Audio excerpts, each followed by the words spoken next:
Hello, I'm Peter Ricketts. I'm the head of the Foreign Office in London, and I'm in Athens just a day or two before the conference on the economics of climate change.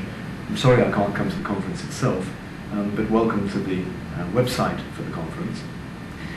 We've all lived through a year of extreme weather again in 2007. In Greece, we all watched the horrific fires that afflicted you during the summer. In the UK, we had terrible floods that devastated large parts of the southwest of England and damaged many of our crops.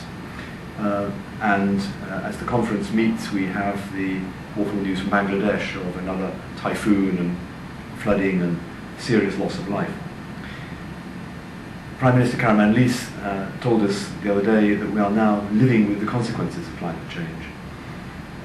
And we in the UK certainly think that's true. 5 years ago, I don't think foreign ministries would have been paying much attention at all to the economics of climate change. But now the British Foreign Office spends a lot of its time around the world campaigning and explaining our view based on Nick Stern's report published a year ago that this is really a crucial long-term issue affecting a wide area of international policy.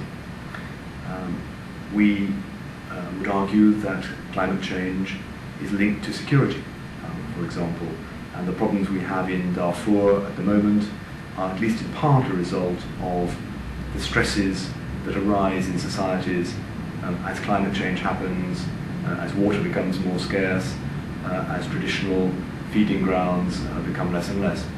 We face problems linked to crops, to food, to water, to energy, and all of them relevant to foreign policy. What we heard from Nick Stern was a clear message that it is more expensive not to tackle the problems of climate change in good time than to tackle them. If we get on with this early, we can make a real difference and we can prevent catastrophic changes which will impact across the whole field of foreign policy in years to come. We believe that if we're going to make a success of changing world opinion on climate, we need to be active in countries like China and India, where the process of industrialization and economic growth means that unless we get on early with tackling the climate change implications, we will never be able to reach the global targets that we're setting. We're delighted that the European Union has taken a leadership role in this. The Spring European Council under the German presidency set some very demanding targets. We in the UK are working hard to meet them, but we believe passionately that unless we European countries can show leadership, then we can't, with credibility, ask other developing countries to take their share of the responsibility. So for us, the policies linked to climate change, the economics of climate change, the science of climate change, the politics and diplomacy of climate change are all something that are integral to our foreign policy.